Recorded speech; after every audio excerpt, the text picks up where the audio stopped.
Қайырлы күн, отандастар, әріптестер. Сіздерге қазақ халқының ерекше бұйымдарының бірі кісе белдік және оның ерекшелігі туралы онлайн дәрісті ұсынамын. Дәріскер Қазақстан Республикасының Әбілхан Қастеев атындағы Мемлекеттік өнер музейінің аға ғылыми қызметкері, өнертану магистрі Жованиязова Гүлнар Қуандыққызы. Қазақ қолтаңбалы өнерінің өзіне тән сонылық көріністер негізі халықтың этномәдениетінде жинақталған. Ондағы дәстүрлі нұсқа халықтың дүниетанымынан туындайды.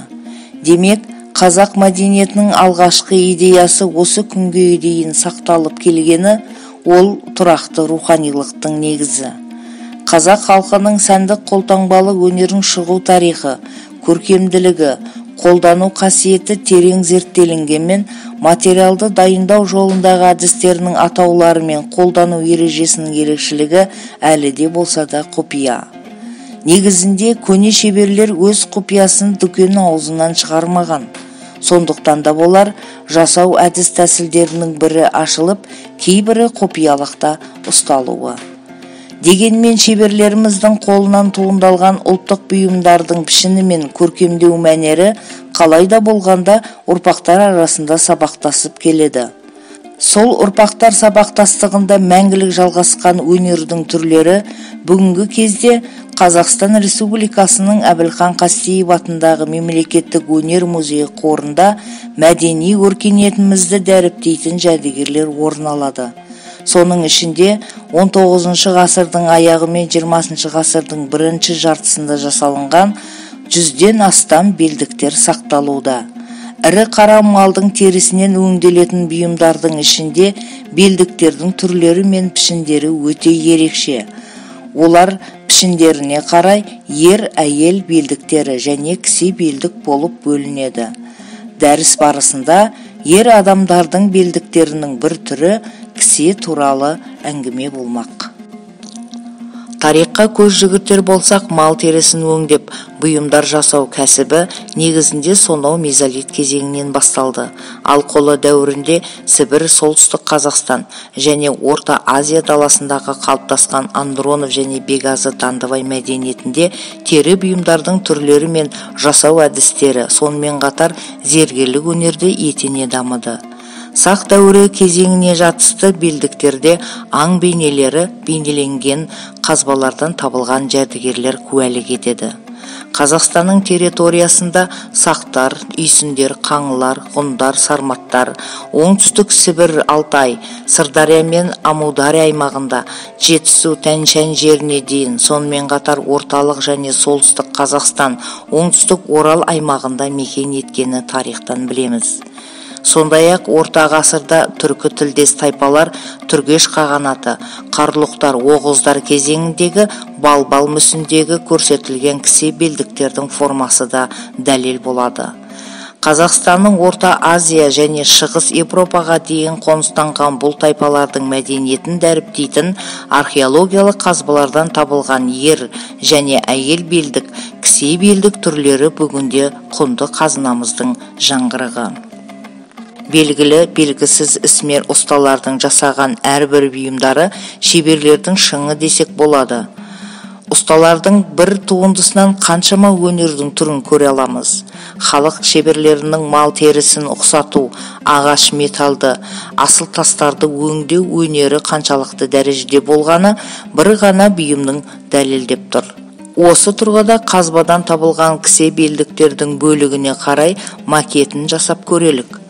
Сәндік қолтаңбалы өнерді тарихымен ерекшеленетін кісе белдік ер адамдардың әшекейлерінің бірі болып есептелінеді. Кісе белдік пішініне қарай жіңішке келіп, қалта дорбалар және қанжар немесе бәкі қындары ілініп, және олардың барлығы әртүрлі алтын күмісті әшекей түймелермен көркемделеді. Жалпы белдікке ілінетін бұл заттардың орны заңды сақталынып отырылған. Белдіктің оң жағынан бастап қанжар, бәкі пышақ қыны, сосын қалта, құты, оқшанта ілінеді. Мұндай белдікті аң аулау саятшылықта тағып шыққан. Ал жаугершілікте жорықта тағатын кісе белдіктің аталған заттармен бірге сол жағынан оң жаққа қарай қылыш қыны, одан кейін садақ қап және жебелер салатын қорамсақ, сонымен қатар қысқа сапты айбалтаға арналған қосымша ілгіштер тағылған. Музей қорындағы кісе белдіктерді қарастырсақ, олардың жасалу, көркемделу және аймақтық ерекшелігінде аңғарамыз. Айталық, қолөнер қорында саятшылыққа арналған кісе белдіктің ұзындығы 155 см, ал көлемі 2,5 см. 19 ғасырдың аяғына жататын бұл кісе белдік Семей өңіріне тиесілі. Қызғылт қоңыр түске боялған көк сауырдың сауырынан таспаланып жасалынған. Кісе белдік қалыпқа құйылған үзік әшекейлерменен сәнделген. Негізінде кісе белдіктердің әшекейлері жалпақ белдіктерге қарағанда көлемі кіші және арасы алшақ орналастырылады. Кісе белдіктегі үзік әшекейлер шаршы, сопақша және төрт бұрышты пішінде келген. Үзік әшекейлер белдіктің ұзынына қарай және дорба оқшантайдың өң бетіне қаймалай орналастырып, олардың ілгіш қайсысына да тағаланады. Кісе дорбаның бетінде көлемді алтын жалатқан пластина сәнді шегелерменен тағаланып, ортасына ақық тас қондырған. Әшекейлердің айналасы ширатпа әдісімен көркемдеп, құйма үзіктің беті шекіліп бедерленген. Кісе белдіктің қыстырғыш топсасы бүтін қалыпқа құйылып жасалынады. Оны қайыстың оң жақ басына сәнді шегелерменен тағалап, ал екінші басына көлемді кіші құймалы күміс пластинаны бекіткен. Ал Торғай өңірінің 20 ғасырдың бас кезіндегі кісе белдіктің көркемі ерекше. Кісе белдіктің ұзындығы 132 см, ал көлемі 3 см. Әртүрлі пішінде құйылып сомдалған үзік әшекейлері ширатпа шекіме әдісімен көркемделген. Әшекейлер күміспен апталып алтындалған. Қайыс таза иленген көк сауырдың сауырынан таспаланып дайындалған. Белдікке тілінген таспаның екі шеті теріс жағына қарай бүктеліп, бастырылып қалыпталған. Барлық әшекейлер тағаларыменен құйылып дайындалған. Теріс жағына өткізілген тағаны арнайы пластиналармен бекітіп отырған. Дорба менен оқшантайдың әшекейлері 3 жапырақ өрнекті доғал пішінде берілген. Олардың пішінге қарай айналдыра орналастырып, ортасына шаршы формадағы өрнекті пластинаны тағалаған. Арқар мүйізді садақ бас формадағы үзік әшекейлер белдіктің сәнін беріп тұр. Сондай-ақ кісе белдіктің оң жақ басында бәкі қыны байланған. Қынның төрт бұрышты құлақшасына кіші 3 жапырақты доғал әшекеймен көркемдеп, қайысты таспалап шашақ түсірген. Бәкі тұтас күмістен құйылып, сабының ортасы сүйектелген. Бәкі сабындағы жапырақ өрнегі шекіліп бедерленген. Кейбір кісе белдіктердің ілінетін қосымшалары адамның қолдауына қарай ыңғайланған. Ілінетін бәкі, қанжар қындары, оқшантай сияқты дорбалар белдіктің сол жағына да немесе оң жағына да ілінген. Жорық пен саятшылық кісе белдіктерді ірі қара мал терісінен дайындалатын көк сауыр түрінің жондығынан жасалынады. Көк сауыр тері былғарыға қарағанда қам иленеді. Оны шеберлер шылғи тері деп те атайды. Бұл қам шикі ұқсатылған теріден белдік қайысы мен баулар өңделеді. Терінің сауыр бөлігінен таспаланған тіліктерінен дымқыл кезінде белдіктің формасы қалыптастырылып, оның қақырап кеуіп кетпеуін қадағалайды. Дайын болған белдік формасына қарай үзік әшекейлер мен өрнекті шеге тағаларды өңдеп жасайды.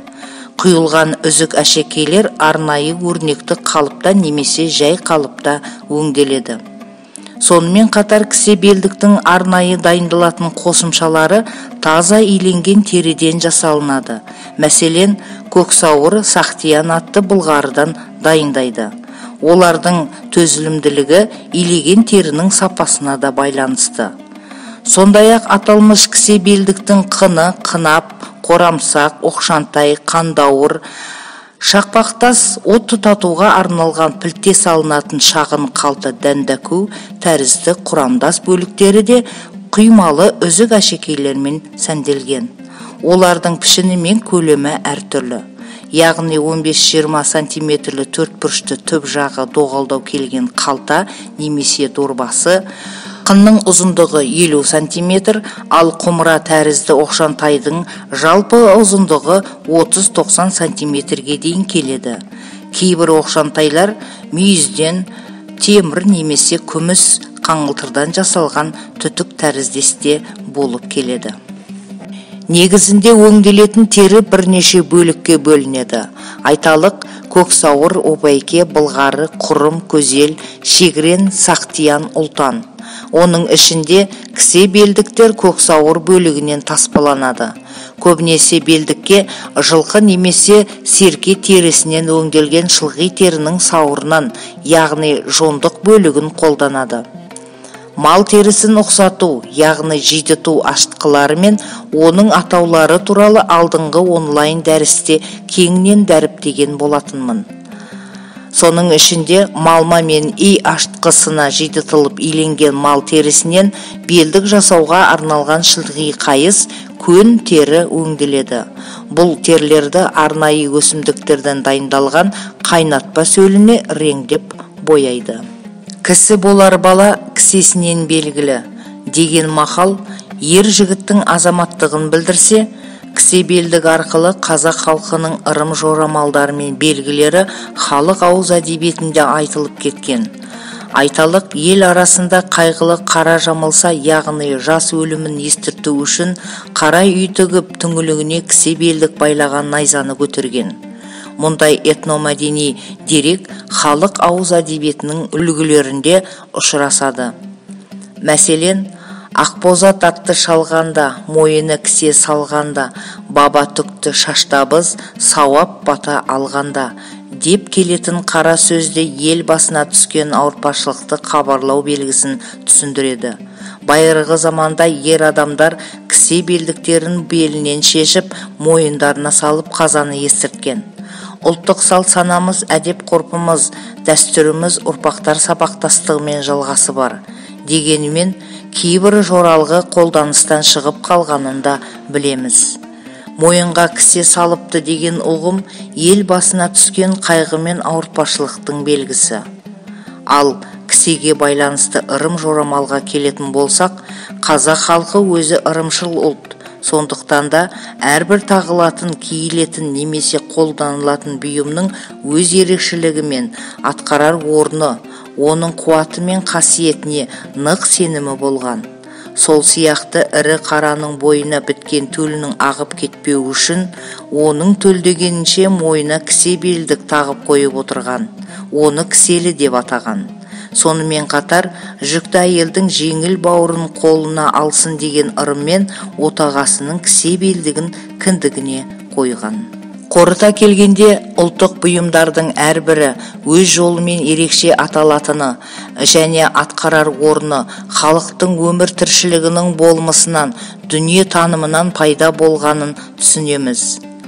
Қазақ халқының наным сенімі, рухани өмірі, жаратылысқа деген дүние танымдылық көзқарасы анық сипатталады. Күнделікті қолданыста болған дүниелер бүгінде өнер туынды немесе музей жәдігеріне айналып, көне шеберлеріміздің рухы мен қасиетін сезінуге мүмкіндік береді. Аталмыш жәдігерлер мен оның көне үлгісі ұрпақ тәрбиелеуге және қазақ ұлттық тарихын, мәдениетін қайта парақтауға да себеп туғызады. Бүгінде бабаларымыздың өткен сарын жолын ұрпаққа жеткізу үшін музей қорындағы құнды қазына ол жәдігерлер.